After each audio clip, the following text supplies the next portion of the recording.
Fala, juventude! Seja bem-vindo ao canal Jovens Curados para Curar. Eu sou Ricardo Fleming e hoje quero trazer uma palavra de Deus para abençoar o seu dia. Hoje é sexta-feira, então nós vamos entrar agora no assunto da escatologia, sobre os finais do tempo, que Jesus agora vai começar a mexer nisso. Então, se você tem vontade de entender mais aquilo que virá de acontecer, aquilo que já está acontecendo, vai aí, fica até o final do vídeo, começa a compartilhar isso aí com os seus amigos, porque agora nós vamos começar a entender essa visão dos fins dos tempos. Amém? Então, calma aí, olha só, outra coisa. Corre aqui embaixo, vai.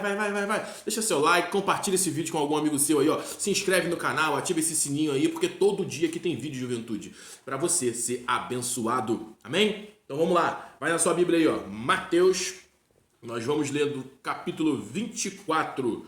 Amém? Mateus 24, do 3 em diante. Amém? Então Jesus agora deu aquela escovada, aquele sabão nos fariseus, chamando eles de raça de víbora, mostrando o que iria acontecer com eles, dizendo que a partir de agora, o tempo de vocês foi parado, a igreja vai entrar em cena, tudo isso em parábolas, tá, gente? Jesus estava explicando tudo isso em parábolas. Por isso que a palavra de Deus vai dizer o mistério escondido entre os séculos dos séculos. Porque até aquele tempo ninguém entendia, ninguém conseguia compreender, amém? O que Jesus estava dizendo. Então, depois que Jesus afirma tudo isso, agora ele se retira para o Monte das Oliveiras, né? E quando ele chega lá, os discípulos agora vão começar a fazer perguntas para ele. E isso é muito importante, preste atenção.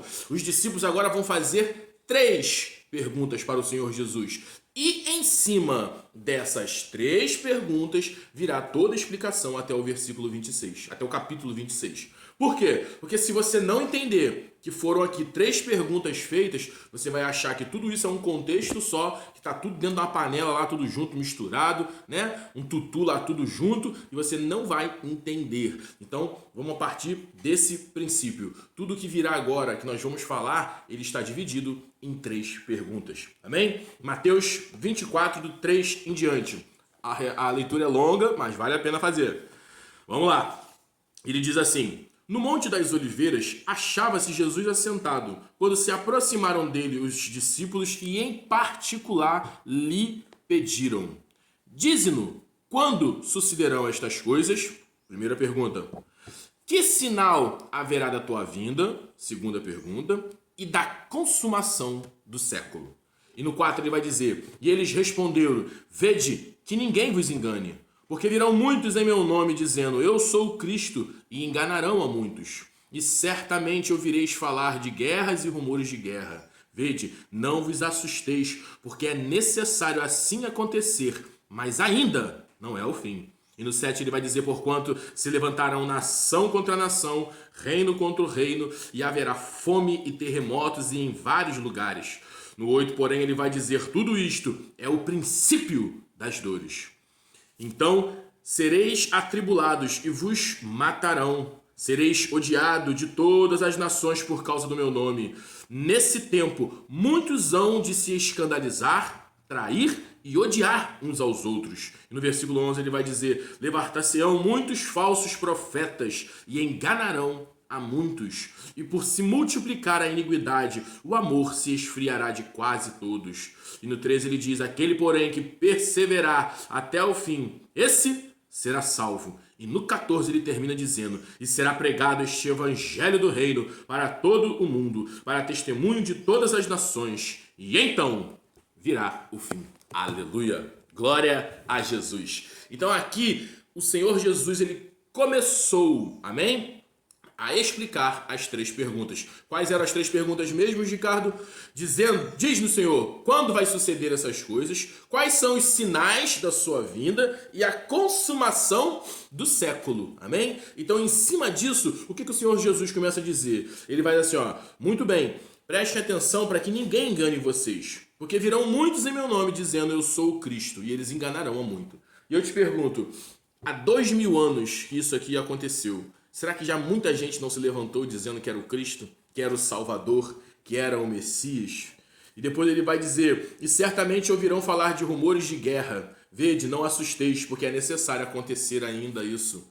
E quantas guerras já aconteceram também sobre esses 2000 anos, Primeira Guerra Mundial, Segunda Guerra Mundial, né? Todos um país atacando o outro, Estados Unidos combatendo lá qual era o nome mesmo, Jesus, daquele lugar lá? O Vietnã, né? Estados Unidos lá, uma das guerras que teve essa. Muitos rumores de guerra e aquelas que iam se iniciar e não se iniciaram. Então isso são os sinais que vão acontecer. E no 8 ele vai dizer, porém, tudo... e no 7 ele diz assim, ó, porquanto se levantarão nação contra nação, reino contra reino. E ele diz, haverá fome, terremoto também em vários lugares. E no 8 ele termina dizendo, porém tudo isto é o princípio das dores. Vamos fazer uma pausa aqui. O que é princípio de dores? Aqui o Senhor Jesus está fazendo uma referência às dores do parto. Aquilo que a mulher sente, as contrações que a mulher sente quando ela vai dar à luz. E aqui a gente precisa entender isso aqui para você pegar essa visão aqui que Jesus está dizendo. Porque o que ele disse? Como que é a mulher... Eu gosto muito de dizer isso, que Jesus explica as coisas do céu através das coisas da terra. Então Jesus agora está explicando o espiritual através do nascimento, do parto, daquelas dores de parto que a mulher sente. Então o que Jesus está dizendo? Como é as dores do parto? Para pensar aí. A mulher começa a sentir uma contração, daqui a pouco vem outra, mais forte, mais forte, mais forte, mais forte, com mais intensidade. O intervalo ele começa a ser menor, né? Então presta atenção. Vamos fazer um comparativo aqui rápido para você entender. A quantidade de terremoto, de furacão, de crises da natureza que tem acontecido nesses últimos anos agora, não estou nem falando de 100 anos, 200, 300 anos atrás, não tem sido muito mais intensa do que agora.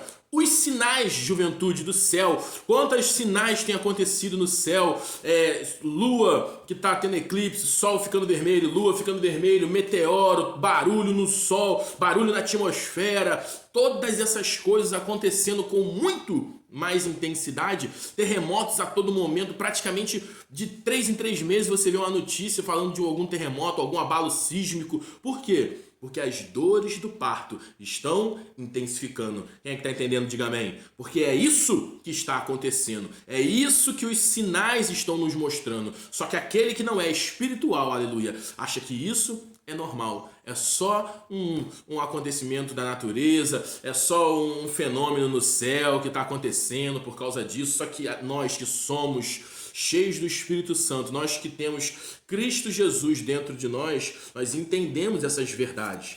E no 9 ele vai dizer então serei atribulados e vos matarão. Vos serei atribulados e vos matarão. Vão matar a quem? A quem Jesus estava se referindo? Aos discípulos. Jesus estava falando aos discípulos. Então, se a partir de hoje os judeus foram colocados de lado e a igreja do Senhor se colocou agora nessa posição para entregar os frutos e ela não vai falhar, quem é que vai ser atribulado? Quem vai ser perseguido? Quem vai ser morto? A igreja do Senhor. São esses que estão agora com a missão de levar o evangelho do reino. E eu te pergunto, quantos cristãos, você tem ideia de quantos cristãos são massacrados durante um dia no mundo? Vai pesquisar no Google aí, você não é bom de telefone? Vai na internet aí, começa a procurar quantos cristãos morrem todos os dias no mundo, no ano. Vocês vão se assustar com a quantidade de gente que é perseguida por esse comunismo, esse levante que Satanás tem pela vida daqueles que são cristãos, que estão pregando a palavra de Deus, e vocês vão se surpreender como isso já tem acontecido. E ele vai dizer que no 10, que nesse tempo muitos hão de se escandalizar, trair e odiar uns aos outros. E ele vai dizer, levantar-se-ão muitos falsos profetas e enganarão a muitos. Gente, eu não vou nem entrar nesse detalhe aqui, porque eu não estou aqui para apontar o dedo para ninguém, mas a gente pode perceber durante os nossos dias que esses são os sinais. E isso estão acontecendo. No 12 ele vai dizer que vai se multiplicar a iniquidade e o amor de muitos vão se esfriar. Mas ele diz de muitos. e de quase, aleluia, glória a Jesus por esse quase todos, porque a Bíblia também diz que o Senhor separou os seus remanescentes, aqueles que estão sendo dirigidos pelo Espírito Santo, aqueles jovens que estão sendo empoderados por essa graça, porque graça não é remédio para pecado, graça é provisão de Deus, aleluia, para que eu e você não venhamos a cair, amém? Judas vai dizer que lá no Judas 1:28 vai dizer que aquele que é fiel e justo de vos guardar de tropeçar, amém? 1 Coríntios 10:11 vai dizer que aquele que está em pé vigie para não cair. Então, se é possível vigiar para não cair, então também é possível se permanecer de pé. 2 Coríntios 3 vai dizer que o Espírito Santo, ele nos transforma de glória em glória. Colossenses 3 vai dizer que nos despindo do velho homem, nos revestimos do novo homem, criado em justiça e retidão. São essas as afirmações que o Senhor nos deixou. É possível viver uma vida de santidade. É possível, jovem, viver uma vida de integridade com o Senhor. Ser santo não é um diploma ou uma credencial que você vai colocar no peito. Ser santo é uma decisão de caminhar com o Senhor, de ser obediente, de agora mortificar a sua carne, como em Romanos 6 a palavra de Deus vai dizer, crucificar essa natureza carnal e falar para ela: cala a boca, você não me domina mais, você não tem mais autoridade sobre a minha vida, porque agora o meu espírito renascido em Cristo Jesus, aleluia, ele te governa, ele te subjuga, ele não te deixa mais colocar suas garras de fora. Então entendam essas verdades. Por mais que os sinais do tempo estão dizendo que muitos vão esfriar, Atos 3 também vai dizer que a volta do Senhor Jesus precederá um grande avivamento, um grande varrer do Espírito Santo sobre essa terra. Vai acontecer, mas para isso você precisa estar cheio dessas palavras, amém? Porque no 14 no 13 ele vai dizer: aquele porém que perseverar até o fim, esse será salvo, e ele será pregado o evangelho do reino para todo mundo, para testemunho de todas as nações. E eu te pergunto, quantos querem pregar esse evangelho do reino? Quantos querem, através da sua vida, manifestar esse reino sobre a terra, ser uma cópia de Jesus? As pessoas possam olhar para você e te dizer: ei, lá vai esse menino é diferente, essa menina é diferente, o que essa garota tem? O que esse garoto tem que eu não consigo parar de olhar para ele? Porque o Senhor Jesus vai estar refletido, jovem, no seu semblante, o seu comportamento vai mudar, seus parentes vão olhar e vão dizer: esse não é aquele nosso sobrinho que bebia e fumava e fazia um monte de coisa errada? É esse menino agora que está se comportando dessa forma, porque isso, aleluia, isso é santificação. Santificação é mudança de comportamento. Se despir do velho homem, se revestir do novo, é você que roubava, não roube mais. Você que mentia, aleluia, não minta mais. Você que andava na impureza, na lascívia, na desobediência, agora você vai abandonar isso e você vai mudar o seu comportamento. Por quê? Porque agora você entendeu da onde o Senhor Jesus te tirou, da lama do pecado, daquela vida que você tinha diante. Mas Ricardo, eu nasci num berço cristão, meu pai era evangélico, minha mãe é evangélica. Ei, mas eu quero te dizer que o Salmo 51:5 vai dizer que você foi criado em iniquidade. A partir do ventre da sua mãe, você foi gerado porque a sua natureza é adâmica, você tem uma natureza carnal. Então, por mais que você, jovem, não possa ter experimentado essas porcariadas toda do mundo, eu quero te dizer que dentro de você existe uma natureza caída, e essa natureza precisa ser convertida, massacrada todos os dias, porque 2 Coríntios 9:11 o apóstolo Paulo vai dizer: porque depois de pregar eu esmurro meu corpo e eu reduzo ele a pó. Para quê? Para que eu não venha a ser desqualificado depois de pregar. Então esse é um processo que eu e você precisamos passar. Independente se você nasceu num berço evangélico ou se você veio de uma família toda bagunçada que nem eu vim aqui, o Senhor Jesus, ele te ama e ele quer te restaurar. Ele quer te trazer para a família de Deus, porque Deus, ele tem uma família.